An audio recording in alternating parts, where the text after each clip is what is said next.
everyone, it's Carrie here and welcome to another weekly dose of inspiration to build a successful business.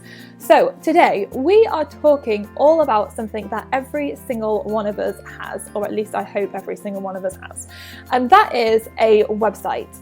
A website, it's our online storefront, it's our little online home, and when people come to visit us on our website, we've got hardly any time to compel those people to stick around and find out more about what we do and how we do things and what we're all about.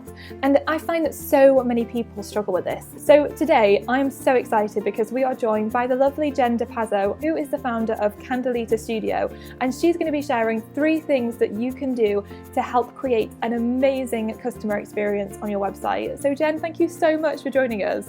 Oh, thank you for having me, Carrie. I'm so excited to talk about this because like all of us have websites. Yeah, it's like so many entrepreneurs really struggle to get their websites to convert effectively. Like so many people have websites that either confuse people or don't really put across what they're trying to put across, don't really communicate what they're all about, or don't compel people to stick around, and therefore people don't manage to generate leads or sales very well through their website. It happens to so many people, doesn't it?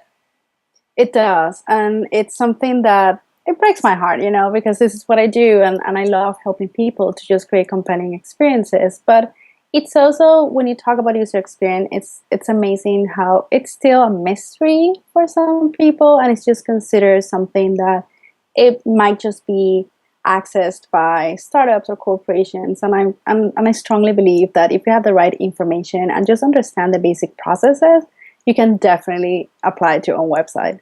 I am so excited. So I know you've got 3 things to share that people can do to create a better customer experience on their website. So let's just jump straight in and share them with us. Definitely. So the first tip that I would give is something that I like to call creating user stories. And this is basically just putting yourself in your shoes of your audience and the people who are going to be visiting your website, and just imagine where they're coming from, how they found you, and where they're landing. Because most of the times they're not going to land in your homepage. They might read a tweet online and they just go to your blog and read it. And, there's so many different ways that they can find you that if you could identify from 3 to 5 different people, just create profiles and imagine what they need, or imagine are they aware of what you have to offer? Are they very interested in it? Like, you can play with the different levels of awareness, of interest, and what they're really looking for it. So once you do that, there's kind of like 3 steps. Let's put it very simple. They found you somewhere, they land into your website, and then what do you want them to do?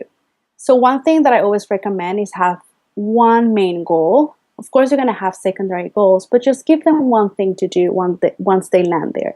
So let's imagine that someone found you on Google with, certain keywords, and they go to one of your services pages. What do you want them to do next? Do you want them to contact you? Do you want them to buy something from you? And then you can always offer them secondary goals. For instance, I'm reading my Twitter and you share a link and it seems very interesting for me, and I might go there and, maybe I don't know about the author, I don't know about the brand, maybe I don't even know about the subject, but once I read it, I'm very compelled by it, and I'm like, I want to hear more about this person. So one main goal could be they might want me to sign up for their newsletter to get, updates on their blog. They might offer me more content that is related to it. Yeah. So just by thinking of one thing that you really want them to do, you're basically walking them through, like taking them by their hands and just walking them through the experience. Okay, I love that idea. It's so simple, but yet so effective. So what is the final thing that people can do? And the final thing that I always like to share is be very clear on what they have to do. So we have the story where they came from and what they're expecting and what they need. They land there. You define one goal for them, which is basically what I like to call translating into success for you, because they did it. But how clear is it? And this is all about calls to action and copy and even colors. Like, how do you make this stand out and make it very clear? And also, if it's something that you want them to do immediately once they land, just be aware of the fold. Don't make them scroll if you don't want them to get lost in cyberspace. Or is it something that you really want to offer them an experience? Again, Do you want them to read your blog post and then, basically want to hang out more, and what you offer them next?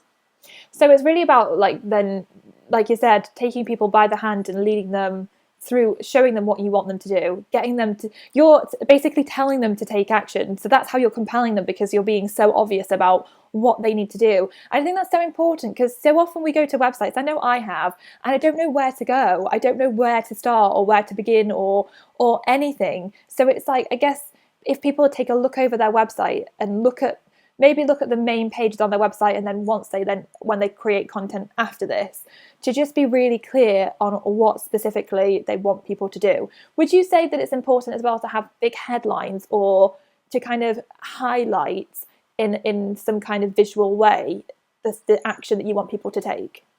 Definitely. And that's something about like creating levels of information, right? You land there, and I like to, it's don't make it flat. Like everything's screaming at you in the screen. Like there's so many things happening, and there's like this overload of information. We're already online. We have a very short span of like attention. We really don't care about closing and not coming back. And what you really want them is to hang out with you there, and that's the space you're creating. So if you're very clear of what are the different levels of information that you want to provide, and the different levels of interactions, basically. Do you want to read one headline? Do you want them to click somewhere? Do you want them to go to a next page? And these are things that if we take one step back before just building a website and launching it, because you have to do it, everyone's online, take one step back and just pretend you're them. Put yourself in their shoes and play the role of, I don't know who you are, or your brand, or what you have to offer, or I know a lot about what you have to offer, and I'm just checking if you really are my best option, or you just want to raise awareness on something. So it's that step back and just like thinking of the different, like how you want to provide this information, basically. I love that. So basically ask yourself those questions. If I was new to this website, what would I think about it, or what would I know, what would I do? I think that's a really, really good thing for people to do. Although sometimes it's hard to do. It's like one of those things where, because you're so in it all the time, you can't take back and take an objective view of what is going on. So I guess maybe it's also good to get feedback from other people. So many people now just parts of groups and share their websites to get feedback from people to find out whether or not it does even make sense. Yeah, just invite a couple of friends, give them some coffee, enjoy the afternoon, and just sit them there and like observe what they do. If they seem lost somewhere, ask them why, like if they get it, and you can do it in 10 minutes. And that's something that we do as user experience professionals. We sit people in front of a website. It's not a final product. Even the design is not there, because we don't want them distracted by colors or fonts or anything. And you just see what they're clicking, what they're doing, and if they understand. And that's something that you can really do with your friends. Yeah, I love that. Jen, thank you so much for sharing all those things with us. It's so powerful, and I hope it's going to help everyone to create amazing customer experiences on their website. So thank you so, so much. Oh, thank you. And for everyone watching, I would love to hear what you think about this. Do you feel like people come to your website and then feel really confused with what you're trying to put across? Or do you have any questions, or would you like feedback on your website? If so, leave a comment and let us know, and I will see you next week for another dose of inspiration.